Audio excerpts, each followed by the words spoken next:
So today we're going to be talking about why narcissists thrive in chaos.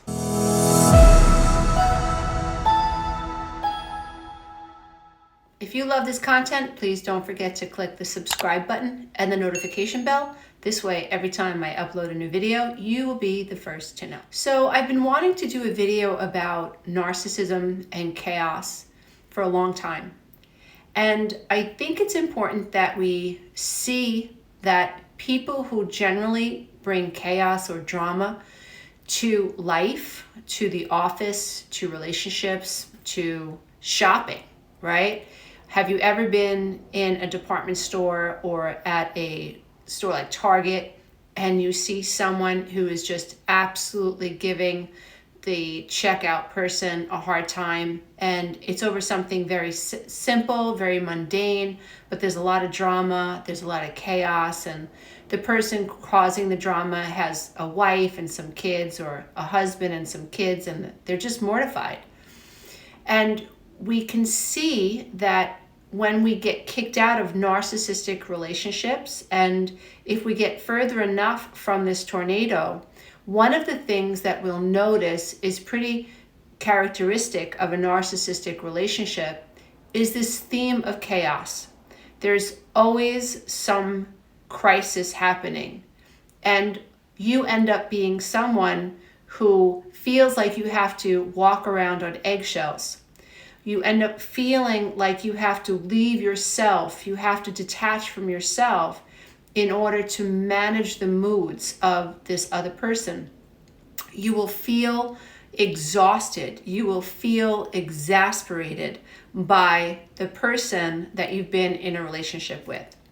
If this is your daughter-in-law, if this is your son-in-law, you as an in-law are someone who feels like you've lost your child to this narcissistic person.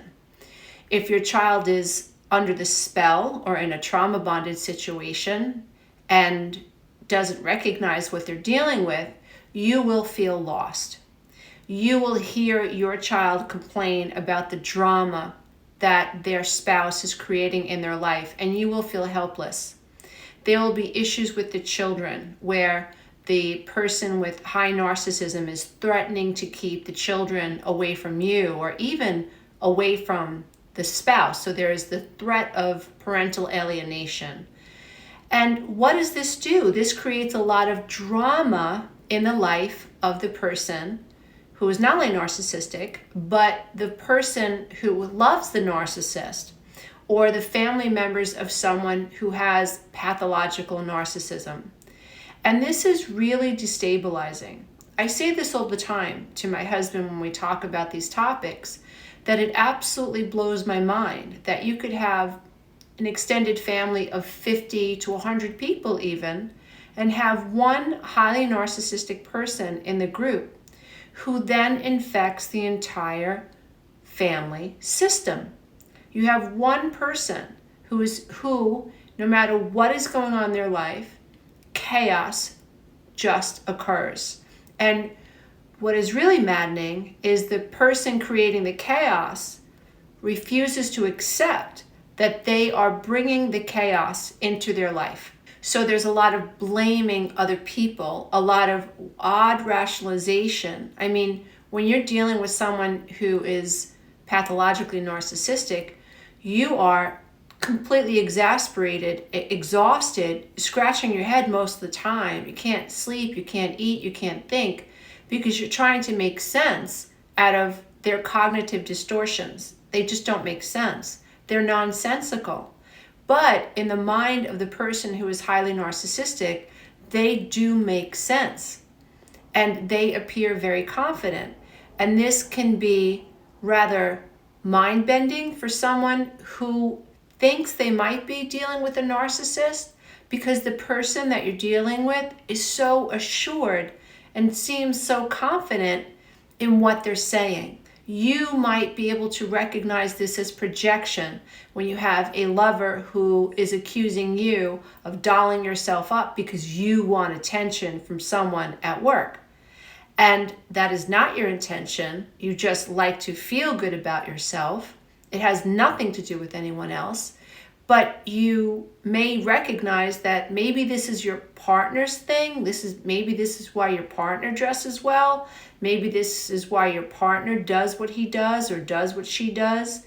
You might in the moment have this incredible clarifying moment where you think to yourself, no, he or she is projecting. But what will happen is in time, their confidence will cause you to doubt yourself. Because healthy people have a healthy dose of self-doubt. Having a healthy dose of self-doubt means that we're able to question our mindset. Am I wrong? Am I being narcissistic? Am I being unfair? That is tied to our personal moral compass because we don't want to come off that way. We care about how what we say affects other people. Not so with someone who is highly narcissistic and who is especially in or on the end of the spectrum and is now pathologically narcissistic. So it's important, I think, and I think there's tremendous value in identifying this concept of chaos. If you are in a relationship that seems to be chaotic, that needs to be a warning sign for you because healthy relationships should not be chaotic. In fact, healthy relationships are not chaotic. So it's really important that if you're scratching your head, if you're crying yourself to sleep, if you are wondering if you're going crazy, if you're dealing with someone who devalues you, if you're dealing with someone who exploits you, if you're dealing with someone who gaslights you, if you're living with someone that you are afraid of, not only physically, but emotionally, you're terrorized by the words that are going to come out of their mouth, by the accusations, by the insinuations, by the projections. It's really important. Level one, you recognize something's wrong and that this is not the way it's supposed to be. A lot of us have normalized chaos. A lot of us are like those frogs in the boiling pot of water, where we acclimate to this type of stress. We become acclimated to this chaos. It becomes something that we manage, something that we can even anticipate. But it is dysfunctional, it is toxic, it is soul crushing, it is life murdering. You are not living your authentic life when you are living out that paradigm, when you are trapped inside relationship dynamics with someone who is a malignant narcissist or someone who has pathological narcissism. You can't be your authentic self when you are in a relationship with this type of a person. You have to choose the narcissist. You have to dissociate from the self. You have to give up your I, which is spiritually demoralizing, which does nothing for your spiritual growth, in that it may create some level of contrast, some level of pain within you that can one day help you motivate and move beyond the narcissistic relationship. So I think it's really important that we recognize that chaos in our relationships is a giant red flag.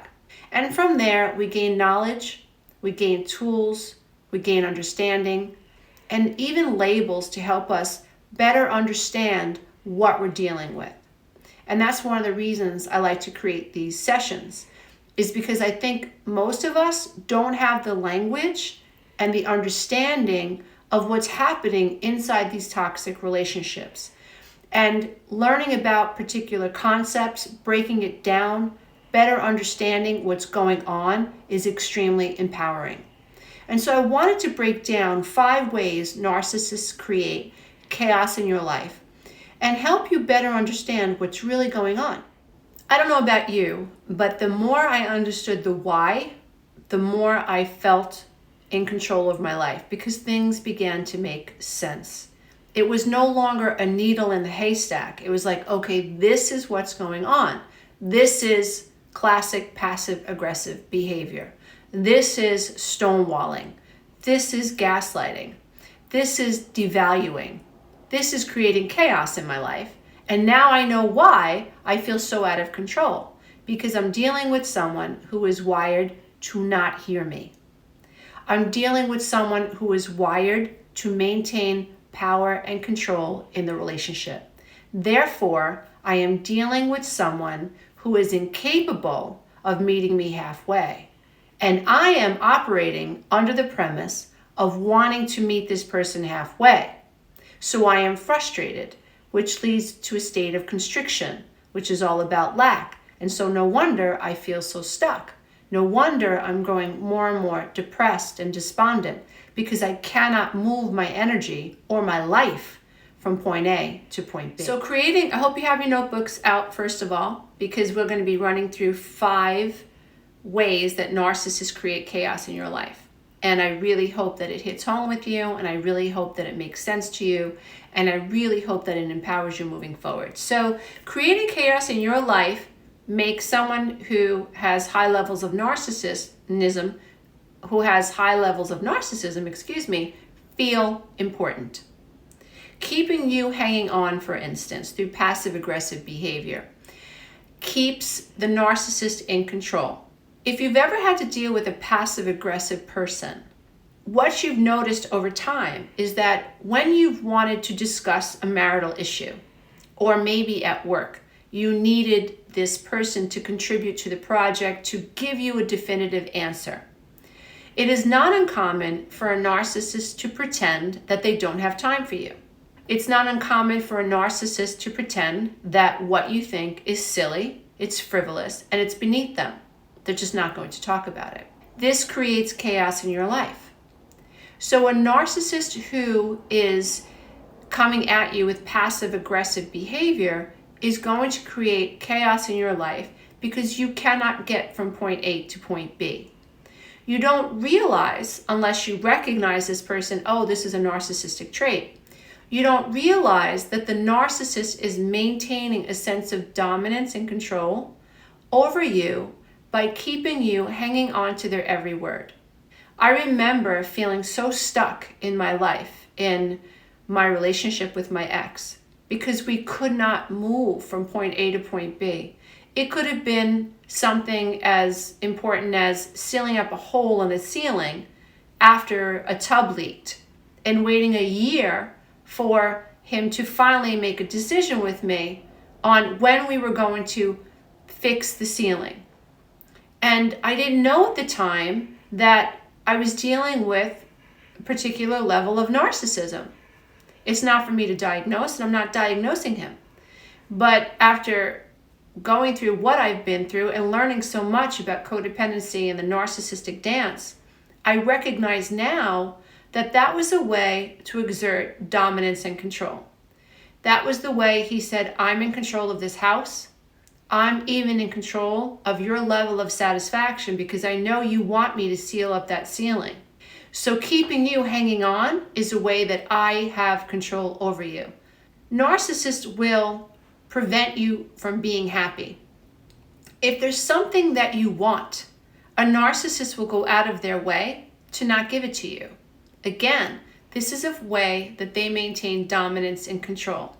It's passive aggressive, it's overt.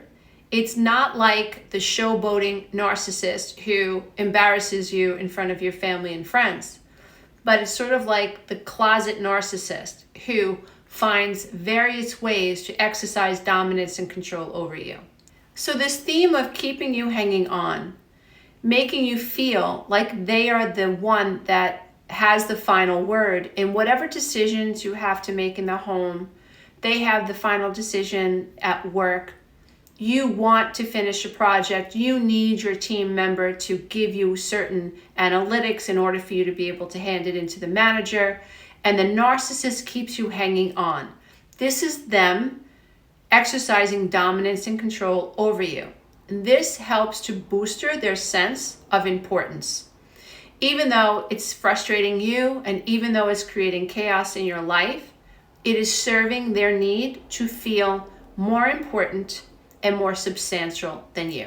The next thing that you'll notice if you've been with a narcissist long enough is that their moods are often very unstable. And you will be blamed even for their depression. you will be blamed for their despondency. So we have to understand that a narcissist needs you to validate them. The narcissist needs you to bolster their mask. So one of the metaphors or the analogies that I use is your place in a narcissist's life is to hold up a mirror. And the mirror must reflect back to them their false image of self.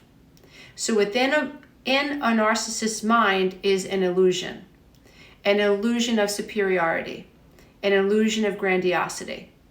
Now, when they look into a mirror, that is the reflection that they need to see reflect back to them, which prevents them from feeling vulnerable. It is your job to hold this mirror up and to make the narcissist feel good about themselves. If you fail on any level to somehow make a narcissist feel important, it could be as simple as not answering a text message as soon as they fire it off. It could be not liking a picture of theirs on Instagram.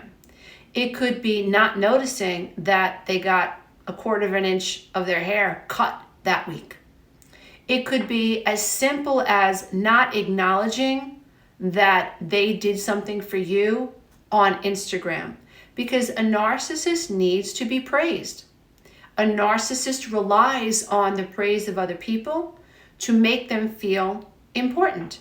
And when you don't mirror back to them this idea that they're more significant, that they're more brilliant, that they're more beautiful, or they're more empathetic even, they're just better than everyone else. If you're not mirroring that back to them and making them feel important, it's not uncommon for someone who is really at the far end of the narcissistic spectrum to develop feelings of despondency, to become depressed, almost become as if they have no interest in life. And what will happen is this becomes your problem. So now you're dealing with someone who isn't aware that they are feeling despondent because their narcissistic supply has not been fed. And that is why they're suffering depression. And so you will deal with the snarky remarks. You will deal with their abusive behavior. You will have to deal with this person who refuses to go into therapy, who refuses to really pay attention to what it is that is at the root of their despondency. You will be blamed and you will be tortured, emotionally tortured, when this person goes through this cycle of feeling despondent. Unfortunately, someone in this situation will also find ways to make themselves feel better. So putting you down, ridiculing you, making you feel less than, exploiting you. Remember, narcissists are exploitative. They lack empathy and they devalue the people in their lives. So it's not uncommon for someone who is at the end of the narcissistic spectrum to find themselves feeling a little bit despondent when the world hasn't told them that they're amazing, to then look to bolster their sense of self by devaluing you. And this will create chaos in your life. Number 3, piggybacking off of what I just shared, when a relationship with a narcissist begins to break down, they are going to blame shift other people. When you are in a situation where you're dealing with a narcissist and communication continues to break down, you try to hold the narcissist accountable. You say, I cannot do this anymore. You are insatiable. I cannot deal with the innuendos. I cannot hold your hand for the rest of your life.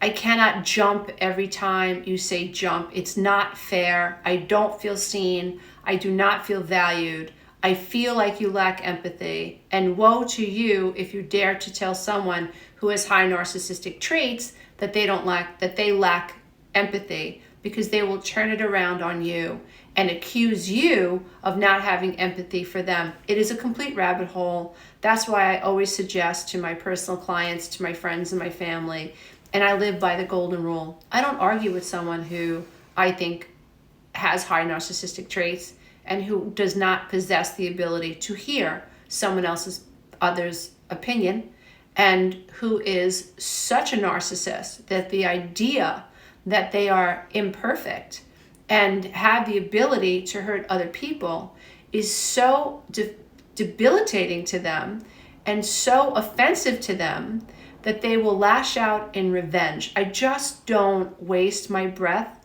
on those situations anymore. Now that I can pretty much pick up on narcissistic traits, I think if you study narcissism and even codependency, you will develop a sense for, oh, okay, that was narcissistic. Like, I presented my case and this person just completely shut me down and then devalued me. Oh, I can recognize that as a form of narcissism or a narcissistic trait. And so now I can discern from this point of view and recognize that I really am wasting my breath if I try to come to this person and expect them to hear me, right? Because you would never seek water from a rock. You know that I'm not going to get water from a rock, so you're not going to waste your time. You know that a rock is a rock. You wouldn't stand there and talk to a wall, expecting the wall to open up so that you can move through it. And that is literally what you're dealing with when you're dealing with someone who has high narcissistic traits. So you will learn how to discern when you're dealing with someone who has high narcissism. Now, you have to understand that a narcissist is built to perceive themselves as perfect. So inside their head is this movie that they're superior, they're grandiose, they're the best, they're the most intelligent, everyone else is less than. So when you confront a narcissist, they take offense to that. They take that as a threat, a literal attack. And so they will attack you back. So you're not going to be heard. You are going to be attacked. You are going to be lied about. You will be smeared. So again, I think it's important that we understand why a narcissist will do this, why they adopt this tactic, and it'll help you anticipate the moves of a narcissist after you've confronted them. You'll be able to actually let go a lot quicker when you realize, oh, this is par for the course. Before you recognize what you're dealing with, you might feel so upset and so enraged that this person has done these things.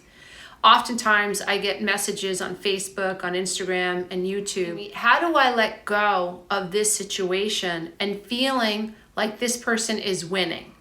And my answer is always, well, are we going to have a spiritual conversation or are we going to have a 3D matrix ego conversation? Because they're not the same things. You're never going to win with a narcissist. You are less than them. And so you're literally wasting your glorious energy. You're wasting your pretty. You're wasting your handsome. You're wasting your energy. You're wasting your golden Buddha.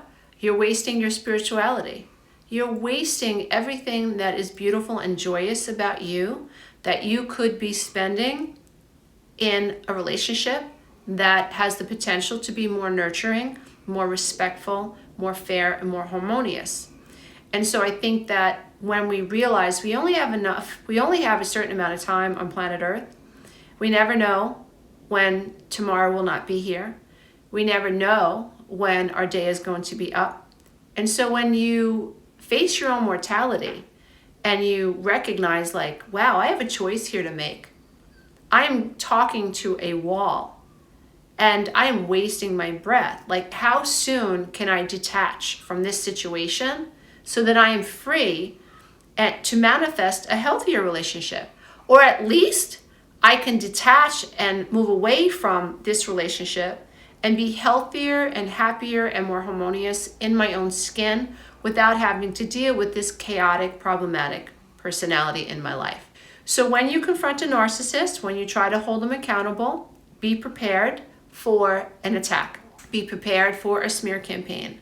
Be prepared to let go. And in time, if you continue to honor yourself and to pull your attention from this person, you will make a quantum leap forward. Because the narcissist must create chaos in your life. And if you think about it, a narcissist has all this root chakra trauma that is stuffed, that is repressed, and they've never been able to process. And they need to drag people into this drama. And what better way to do that but than to activate your trauma, to make you feel unseen, to make you feel unworthy. So now we have two people who are highly activated, whose traumas are highly activated, and we're stuck. So in terms of karma, we're both in this paradigm recreating childhood trauma, and we're stuck in the 3D world. So it literally is the past coming back to haunt us. And you can use the narcissistic relationship as a jumping off place to enhance your life and to move forward. Narcissists are not going to escape the paradigm. It's very sad, but it is what it is. Those of us who can sense that we're here for knowledge and inspiration and personal growth, who can become self-accountable, can really use these relationships as a springboard forward. And I hope that's what you're gaining from listening to these sessions. Another way that narcissists create chaos in your life, again, piggybacking off of the last offering, is this idea of triangulation. So what is the purpose of triangulation? Essentially, triangulation is about conquering and dividing. So what a narcissist will do, they have victim A, and then they bring in a third party, victim B. So with victim A, they're looking to exert power over. And victim B, they want to conquer. So victim A is conquered by manipulating what victim B thinks about victim A. So if you're dealing with a narcissist, this narcissist will go and talk to your friend at work and say things like, I know she's your friend, but I just want you to know that I'm really concerned about her because I heard that she has an eating disorder. Doesn't have to be true. The narcissist can go to victim B and talk about you, victim A, and imply that you're a liar. Doesn't have to be true. Victim B will then develop feelings about you that are negative. Now, how does that help a narcissist?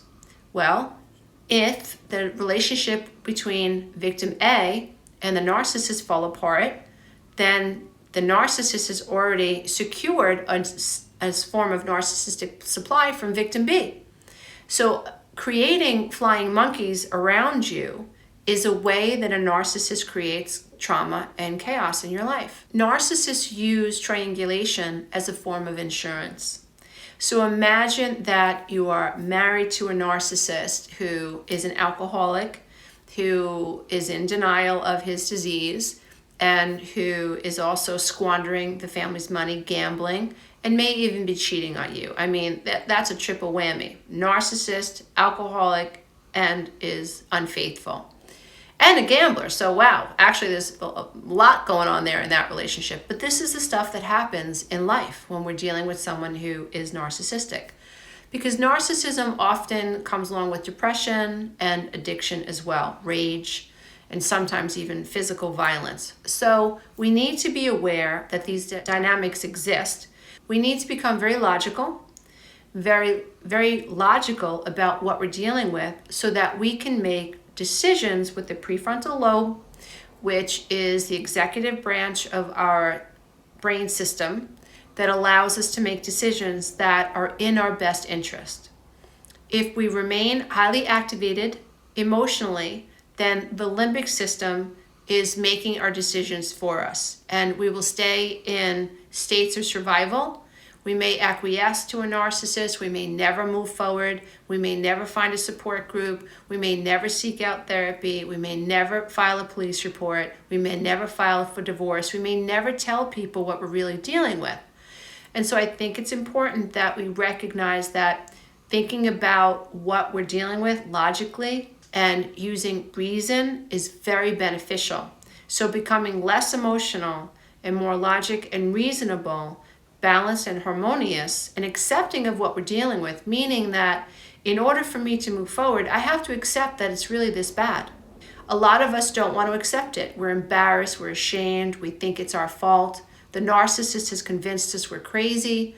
The narcissist has convinced us we're not seeing these text messages from the girlfriends, the boyfriends. The narcissist has convinced us even that if they are cheating, it's our fault. And so there's so much shame that oftentimes we don't even reveal to our best friends or our family what we're dealing with. And so coming out of the limbic system, learning how to self-regulate, learning how to soothe ourselves, moving into a state of non-resistance over this idea that, wow, it's really that bad, will really help you make executive type decisions when it comes to your life. So remember that triangulation is like an insurance policy. A narcissist is setting the stage for when and if the relationship falls apart. Even if the relationship never completely dissolves, the narcissist has been able to go to family, friends, and coworkers, create flying monkeys out of them, and pitting them against you, which offers them a sense of domination. They feel dominant. They feel powerful. They feel in control over all of these chess pieces on a chessboard. So a flying monkey becomes a pawn, and you are a pawn on the narcissist chessboard. And so that's what triangulation is about. So you go and you tell your coworker that you think that there's something up with the narcissist, and the coworker doesn't believe you. Why? Because the narcissist has already set the stage and has this coworker believing that you're not all there, or that you're a liar, or that you're inadequate, or that they're concerned about you. And this will create chaos in your life. Triangulation involves jealousy. So a narcissist brings in a third party and talks about this third party, says as this person is hitting on him or hitting on her, and it doesn't necessarily have to be true. Having you feel jealous makes them feel like you need them, that you love them, that you care about them, but they also enjoy you feeling or sensing that you feel unsure about whether or not the narcissist will stay with you. This, again, fuels their need to feel dominant and control and powerful in the relationship. Once you figure this out and you start to realize that that's why someone wants you to feel jealous, you can detach. You can say, I'm not playing that mind game. It is incredibly empowering, and I hope you use it. So I'm going to talk about the last thing that I think is really important for us to become aware of when we're dealing with narcissists in relationships and family and at work and even in society. This is someone who is antagonistic. This is someone who thrives in a chaotic situation. So for instance, let me use an analogy. So you imagine the new wife who is narcissistic marries a gentleman who has 3 daughters or a couple of daughters or even a couple of sons. The narcissistic female wants to dominate the dad. The narcissistic female will see the children as a threat. Over time, what the narcissistic female will do, or can do, for instance, in this situation, is say things to the daughters and the son that are antagonistic. In turn, the children will go to the dad and say, Dad, Nancy said this, or Anna said this, or Mary said this. And if the dad then in turn confronts his new wife, the wife will then either lie about it or say, I knew your children didn't like me. Look what they're doing. They're trying to break us up. She will completely flip the scenario on the children and cause the father to think that the children are wrong, or the children are actually creating chaos, when in fact it's Nancy, it's Mary, or it's Anna that's created the chaos. In this situation, the narcissist is an antagonist. The narcissist now thrives in this chaotic situation. It's very, very common. You'll also see this at work, where a narcissist will create a bunch of tension in the office and suddenly they are thriving in that situation and they take control. I know what we're going to do. I know how we're going to fix this, even though they created the entire scenario. And the reason that there is chaos is because of what they've done. They will thrive in that chaotic situation. In a situation when we're dealing with like a new wife and a dad who has now lied about the stepchildren and has antagonized the stepchildren and their relationship with their father, this is someone who is thriving in the chaos. So here a father is now having a very difficult clash with his children. He's feeling wobbly, the kids are feeling insecure, there's chaos between the dad and his children, and who's thriving? The narcissistic stepmother. The narcissistic wife is thriving in this situation. She's dividing and she's conquering. And what is she doing? She's creating discord between the father and his children. Sometimes those relationships are not repairable. Sometimes when narcissists interfere in a situation like that, the dad or the mom in that situation lose their children and lose their grandchildren forever. And this is a serious consequence. And that's why I think it's so important that we teach these types of ideas in grammar school. We teach these ideas in high school. There should be college courses on narcissism and on codependency. We should be teaching our children about these red flags. We should be giving people the language so that they understand, oh, she's an antagonist. Oh, my stepmother just did this, or my stepdad just did this. People need to know that if they think they're dealing with someone who's narcissistic, record them. Record their conversations, video record them. Don't tell them what you're doing. I know it's illegal in some states, but oftentimes when you're dealing with an antagonist like this, they are so good. They're such good master manipulators. They will flip anything, any conversation that you've had with them. I had someone ask me for money a few years back, and it was a big sob story. I have to go here. I have to go here. I need this money. I have to go see my family, blah, blah, blah. And I gave this person the money that they needed to go see her family. Do you know that when this person returned and we had a conversation about me recouping this money, she never said she was going to pay me back. And I wish that I had recorded that conversation, the conversation in which she promised to pay me back.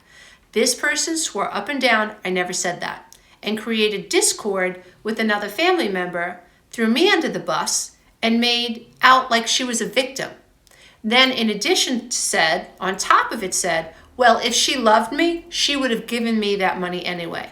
You cannot make this stuff up. You're dealing with someone who's highly narcissistic. They are designed to not hear you.